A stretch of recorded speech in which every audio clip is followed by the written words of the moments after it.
Dan untuk mendalami terkait dengan pembacaan KEM PPKF yang akan disampaikan langsung oleh Presiden Prabowo Subianto di Gedung DPR RI. Untuk lebih lanjut kita akan membahas bersama Bapak M. Rizal Taufikur Rahman, Kepala Pusat Makroekonomi dan Keuangan Indef. Selamat pagi Pak Rizal. Selamat pagi Mbak. Oke, Pak Rizal, Selamat kita pagi. kalau bandingkan dengan pemerintahan sebelumnya, baru kali ini Presiden yang turun langsung membacakan kerangka ekonomi makro dan juga PPKF di rapat paripurna DPR RI. Sebetulnya dari sisi ekonom, apa yang akan ditangkap oleh pasar setelah ini, Pak? Saya kira ini positif ya. Jadi tentu market akan melihat ya, atau sentimen market akan melihat dengan kehadiran presiden langsung dan juga kemudian menyampaikan pokok-pokok kebijakan fiskal 2027 dan juga kerangka ekonomi makro, maka ini tentu akan memberikan kondisi memperkuat ya. Dan tentu akan banyak asumsi-asumsi yang saya kira ditunggu ya oleh para pelaku ekonomi gitu ya, dan juga tentu ini menunjukkan apa? Menunjukkan adanya kepastian, kemudian juga realistis dan pro pasar ya. Dan tentu ini juga akan memberikan sinyal politik dan arah kebijakan ekonomi ke depan. Untuk itu respon pertama biasanya terlihat di pasar keuangan, terutama di bursa saham dan juga nilai tukar. Dan terbukti saya kira per hari ini indikator keduanya itu menunjukkan pergerakan yang positif gitu Mbak.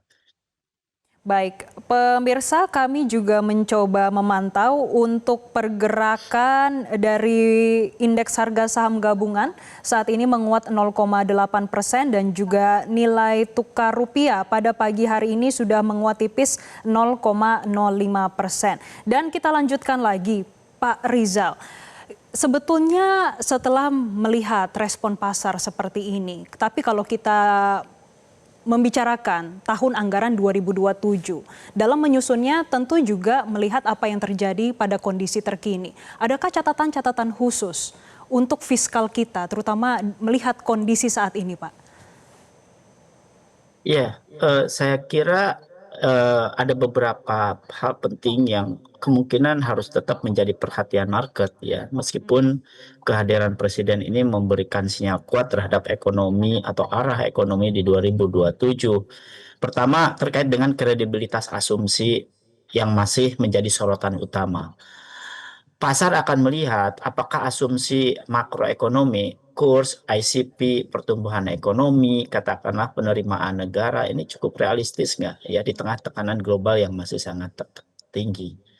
Misalnya saat rupiah berada di posisi jauh dari asumsi makro APBN 2026 plus juga harga minyak yang tajam, maka risiko pelebaran subsidi energi dan defisit juga tetap besar. Yang kedua, ruang fiskal pemerintah dinilai makin terbatas. Nah, ini juga mendorong beban bunga utang yang terus meningkat. Ketiga adalah pasar juga akan mencermati strategi pembiayaan defisit. Jadi dalam kondisi defisit dengan katakanlah yield SBN tinggi, kemudian pemilikan asing di pasar obligasi juga kian menurun, maka pemerintah harus menjaga kepercayaan investor agar biaya utang tidak semakin mahal. Kemudian yang terakhir adalah perhatian terhadap konsistensi antara ekspansi program prioritas dengan kebijakan fiskalnya. Mengapa? Karena pasar biasanya juga akan cenderung supaya tidak terlalu khawatir pada besarnya program, tetapi lebih pada bagaimana unsur pembiayaan, sumber pembiayaan, kemudian efektivitas dan keberlanjutan fiskalnya di dalam jangka menengah. Untuk itu maka kita melihat bahwa hal-hal tersebut menjadi sangat penting sehingga respon market yang lebih sensitif gitu ya terhadap isu-isu fiskal ini maka harus menjadi penting, apalagi fiskal harus di bawah 3%. Nah, tetapi karena sudah bergeser pada kualitas APBN, ya kemungkinan juga di kredibilitas fiskal terus juga kebijakan-kebijakan fiskalnya, maka kemampuan pemerintah juga akan akan atau juga terhadap menjaga stabilitas makro ya di tengah kondisi global dan domestik juga akan semakin kompleks. Artinya apa? Artinya market menunggu 4 hal tadi gitu ya, sehingga stabilitas ekonomi, ketahanan fiskal, plus juga sustainability dari fiskal di jangka menengah maupun jangka panjang ke depan ya, untuk mendukung jangka panjang juga akan memberi sinyal positif terhadap market. Pak Rizal, sebelum tadi berdialog dengan Pak Rizal, kami juga sempat berdialog dengan Komisi 11 DPR RI, kemudian Badan Komunikasi Pemerintah. Ini terkait dengan disiplin fiskal yang selalu mereka singgung. Menurut Indef, sampai saat ini bagaimana disiplin fiskal kita, Pak? Ya, ini justru yang menjadi catatan ya. Disiplin fiskal saat ini pada dasarnya sedang diuji berat. Ya. Artinya secara formal pemerintah memang masih dan terus berupaya untuk menjaga defisit tetap terkendali dengan rasio utang juga tidak melebihi batas ambang internasionalnya. Ya. Katakanlah defisit tidak boleh lebih dari 3%, kemudian utang juga tidak boleh lebih dari 60% terhadap PDB. Namun pasar kan tidak lagi melihat angka defisit di bawah 3% PDB, melainkan mulai ke kualitas dan keberlanjutan fiskalnya. Nah, tantangannya kemudian muncul adalah karena tekanan belanja yang kian meningkat, ya, kemudian juga bersamaan dengan penerimaan yang belum sepenuhnya kuat, maka di sisi pemerintah ya di dalam menjalankan berbagai program prioritas besar tadi ya atau program strategis nasional eh, ini menjadi sangat penting ya, terutama di sisi tekanan subsidi energi yang meningkat akibat dari pelemahan rupiah dan juga kenaikan harga minyak dunia. Artinya apa? Ruang fiskal itu menjadi semakin sempit.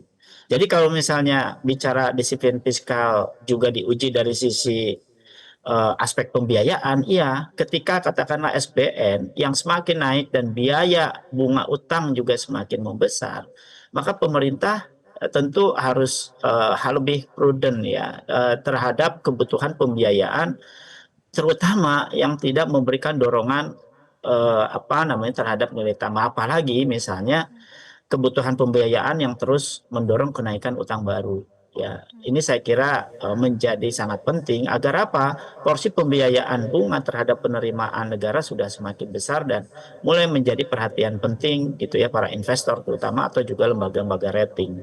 Nah, untuk itu disiplin fiskal ke depan tidak cukup hanya menahan defisit secara administratif, tetapi harus terlihat dari kualitas prioritas belanja, efektivitas subsidi, ya, yang tepat sasaran, penguatan penerimaan negara, ya efisiensi program, dan juga transparansi dan konsistensi dari kebijakan fiskal itu sendiri.